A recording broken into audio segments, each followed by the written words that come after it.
Hello and welcome to the Matt Brady Show. Wow. Man, this is a great day. This is a great day.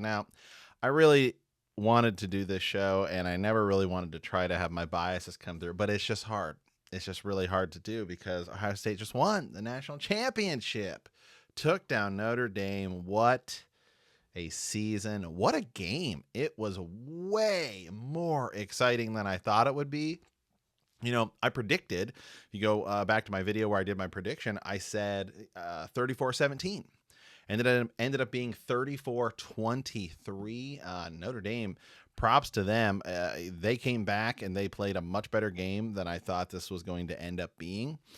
Those two-point conversions had me nervous there for a while, and I think a lot of people are going to rip Marcus Freeman for trying to kick that field goal. I actually kind of think it was a good idea given the momentum, given the time. Normally I do these. I try to actually do these after the game, so I can actually have like a day to think about it. I like to do it the following morning, but we're just gonna do it right here because it's so excited. This is great. I mean, shout out to Notre Dame. Great season for them. But Buckeye fans, hey, this has been a long season. It's been a long, tough season, especially now that the college football playoffs is this much longer. Like I said before, I was at that Oregon game. That was a tough loss. Everyone, a lot of the narrative now is going to be around Ryan Day. Oh, you guys are chanting fire Ryan Day. But the fact of the matter is that all that negative hate towards Ryan Day saying it's time for him to go, he had to go out and prove it. And Ryan Day had to go out and earn it. And he did, because if you look at the play calling of the Buckeyes before the Tennessee game and then in these playoffs, he's been way more aggressive. They became a very conservative team after that Oregon loss. A lot of just, running the ball up the middle, and then the playoffs hit and they took that Michigan loss. I mean, Michigan fans have been, ragging on me and ragging on Ohio State. Oh, you guys lost us. That loss is the best thing that happened to us.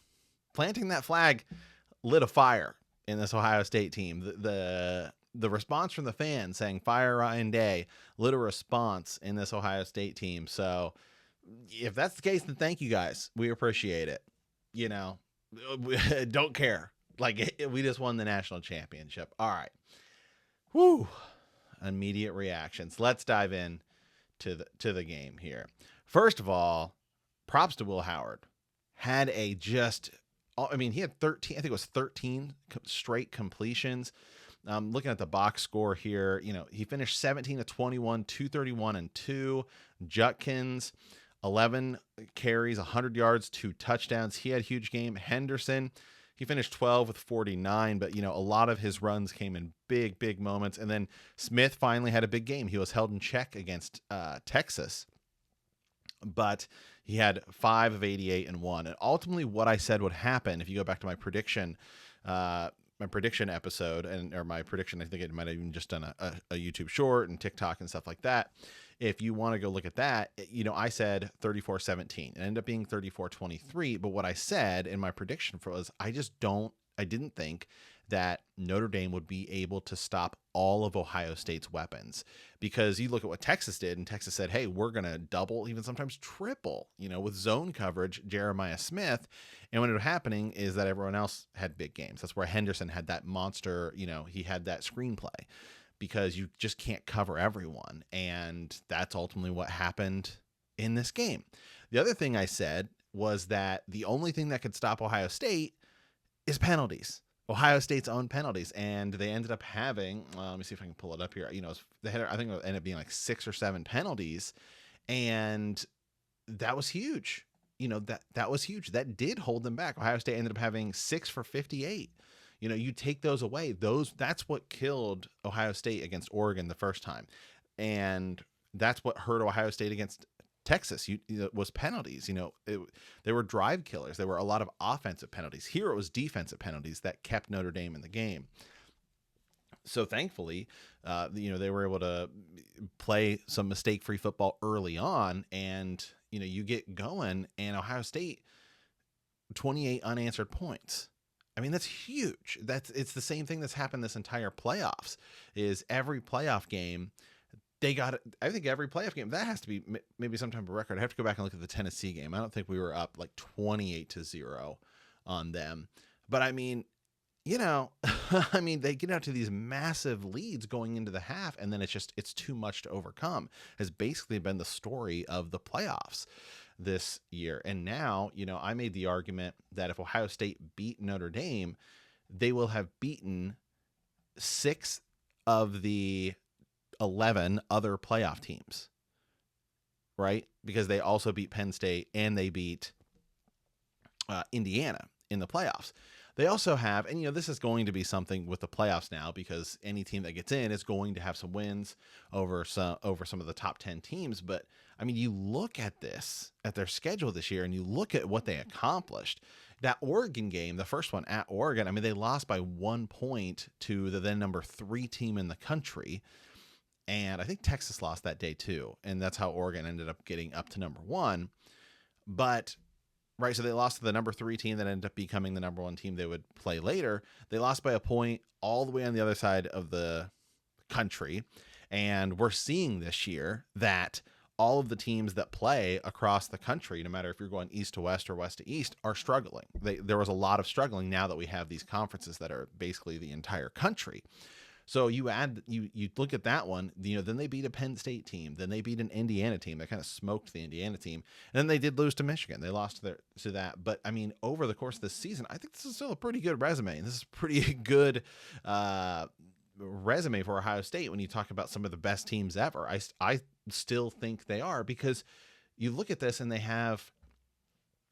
beat 1, 2, 3, 4, 5, 6. They not only beat those teams, they beat 6 of the other teams in the playoffs, but they also have 6 top 10 wins. Like, that's insane. That's huge. That's right up there with like LSU, the Burrow year. I mean, that's like an amazing season for them. So is it, going to be the greatest ever? I don't know. It's hard when you have that Miami team that was just so amazing and loaded with like first round NFL talent. But what's to say this team isn't? I mean, you look at the receivers, the defensive guys, I mean, Jeremiah Smith will probably be he might be the first pick overall by the time he gets to the draft. So amazing season by the time this whole thing ended up being done. Another few things, and there's a lot of things I want to go over today. And then, I want to come back. This is just sort of my initial reaction. We can talk about legacy and where do conferences go from here, right? I mean, the Big Ten just won back-to-back championships. It's a pretty big deal. And, last year, the 2 teams that were in it were Big Ten teams. And this year, the 2 of the teams that were almost in it were Big Ten teams, right? I mean, Penn State almost got in. So with the SEC, Alabama didn't even make the playoffs this year. I think it's pretty safe to say going into next year, you might hear a lot of talk about how the SEC is no longer the premier conference, because the Big Ten's won it twice in a row now, and that'll be a big deal. That'll be a big part of the conversation going into next season. So, all right, let's go back just to this game. Ohio State got up to that huge lead. Will Howard had an amazing game, but on the Notre Dame side, I mean, props to them, because they did not stop fighting. But you could tell defensively it was just too much. And then I think really it came down to Ohio State had a lot of penalties that kept them in the game, right? I mean, Riley Leonard finished 22 of 31, 255 and 2. He also had 40 yards rushing and a touchdown. I mean, he had a pretty monster game. And I liked Riley Leonard, but Ohio State completely shut down Love and Price, which I didn't actually think would happen. I thought they would have pretty big games. And then, Greathouse finished 6 of 128 and 2, but some of those come when Ohio State's up and they really have to drive. They have to be really aggressive. But I think the big story for Notre Dame, one this year, is just for this year as well as this game, was that field goal. That's going to be the story. That's going to be the argument. Should he have gone for a touchdown there? I mean, obviously in hindsight now you can look at it, but I kind of think kicking the field goal there kind of a little midway through the fourth quarter. I mean, there was still about 9 minutes left when they went to kick that field goal. It was a chip shot. If you get that, you've still got Ohio State pinned down. You've got the momentum at that point because you scored that touchdown. You got the 2. They hadn't scored the other one yet. But now the game's a little bit closer because you need as many points as you can get. And if you go out and stop Ohio State in a 3-and-out, which they did, and then get the ball back, and then they drove down and got another touchdown at 2 points. Well, if you add that field goal in there, well, now it's a much, much closer game. So I think Marcus Freeman's going to be ripped for that. That's going to be in Notre Dame fans' heads this entire offseason. I mean, their kicking game has been abysmal. It's been terrible. It's this whole season. I listened to the Ohio State Sirius broadcast, and they said, and I did not know this, that Notre Dame's kicking has been the worst in college football. Not like, Power 5 teams, like the worst in all of college football. So I don't know if I'd have to look at the stats to confirm that, but that's what they were saying. So that's not even something I heard like ESPN or anybody mention going into this game. But yeah, I mean, it's going to be that's going to be the narrative. That'll be the narrative for Notre Dame fans about this game. But other than that, I think Notre Dame had an amazing season. And I think that they proved once for all, they don't need to be in a conference. I mean, a lot of people are complaining, and a lot of people who are in, or around conferences, like Cam Newton said, I want to see Notre Dame play in a conference. Yeah, well, Panthers fans wanted to see you die for a fumble. Okay? Like, Notre Dame doesn't need to be in a conference. They, in a way, are. I think it's actually good for college football that Notre Dame isn't in a conference. I mean, they play like half the American. They play some Big Ten teams now. They used to play the Pac. And now, now they're playing some of the ACC teams. So, like, it's good that you have a team that's this good that can play other conferences because it gives you a common opponent to help compare conference to conference. So, like, and Notre Dame doesn't get any of the conference money if they don't make it. And then people are saying, oh, look at all the money they're getting. But they have to go out there and say, we're going to do it. They don't play in a conference championship game. They said, we're just going to have our schedule. We're going to play it, and we'll just go into the playoffs where we go, and we're fine with that. So I don't have a problem with Notre Dame not being in a conference. I don't think they need to be in one. I think it's totally fine. If you got a problem with it, leave. Like, especially for, like Cam Newton was saying that on ESPN, talking about Notre Dame needs to be in a conference. You played for Auburn. What benefit has Auburn been to the SEC since Cam left? Nothing. Like, just because your teams are in a conference doesn't mean that it actually benefits you or that conference. I mean, like, in football, does Maryland or Rutgers at all benefit Ohio State? No, it doesn't benefit them. If anything, it's a deterrent. I'd rather see Ohio State play. I mean, heck, sometimes, like, these lower Power 5 schools, like in football, we'll just say, like even like a Duke. Obviously, Duke is an important basketball team, but like in terms of football, like, what benefit does Duke provide to their conference? What benefit does Auburn provide? What benefit does, Rutgers, Maryland? I mean, you go back to the Pac days, Oregon State. I mean, it's been years since they haven't been good. And you could say, yeah, but they upset Oregon. Okay, but I mean, they didn't do it this year, but in previous years. Okay, yeah, but like you could easily just be as upset by like Northern Illinois, which Notre Dame was, which is a group of 5 school.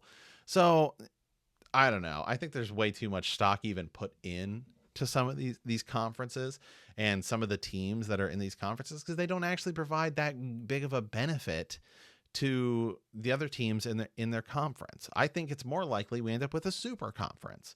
But anyway, that's another discussion to have at another time because Ohio State won the national championship and I want to put the focus back on them. But I wanted to talk about Notre Dame this year. Great season to them.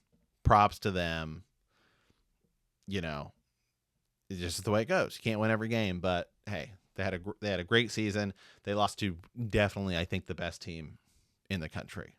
I don't think anybody. Obviously, Ohio State just won the national championship, but I think even a lot of people thought for a lot of the season that Ohio State was still one of the best teams. So yeah, I mean, this team, when you look down the stats, Smith, Ibuka, Tate, Judkins had a huge game.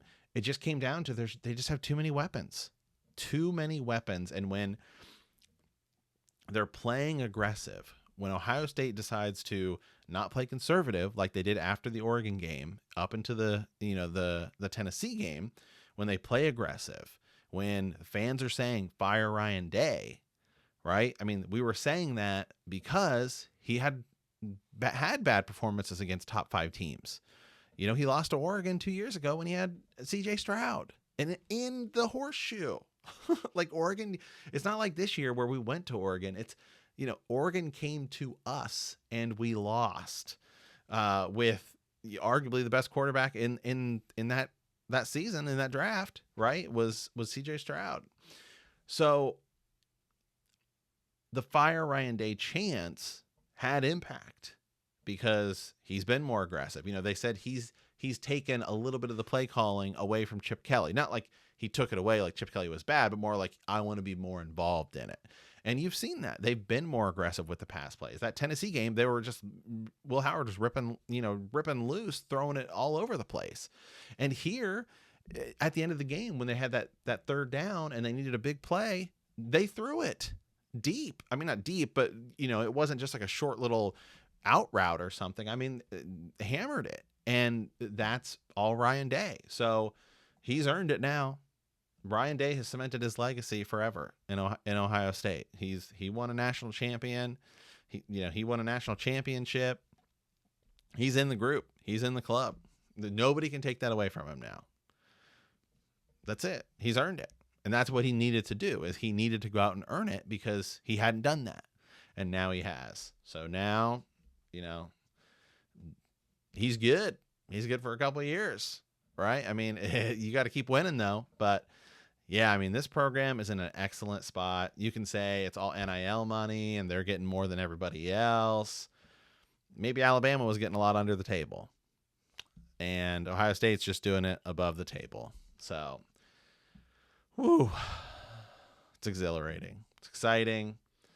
I'm glad we haven't won one since we beat Oregon in that, the first college football playoff. Now first time they've expanded it, Ohio State gets in and wins the whole thing. And wow, what a team. What a team. And we'll have to look and see. I'm recording this literally once it's over, who they'll say like the MVP was. I would have to imagine it would be, I don't know. You could be Ibuka or Will Howard, but I would probably give it to Will Howard. He had a huge game. He ran the ball a lot, 16 for 57, 17 of 21. And yeah, he completed like 13 straight. So no turnovers from him, which was huge. And yeah, big game. Great game. So, all right. That's it. Just wanted to come on and do an initial reaction. A great, elated experience for me. And I hope other Ohio State fans out there as well. I will come back again this week and we talk a little bit more like legacy and, a much more reserved podcast that's not just, minutes after checking the end of this game. And then we'll move on to the NFL until the Super. We've got a couple weeks left with that. And then we'll see where we go from there. Probably back into college football recruiting, draft talk. Maybe the NBA will be a little exciting, and we'll just dive into all that. So appreciate it, guys, as always. But hey, that's it for us today. If you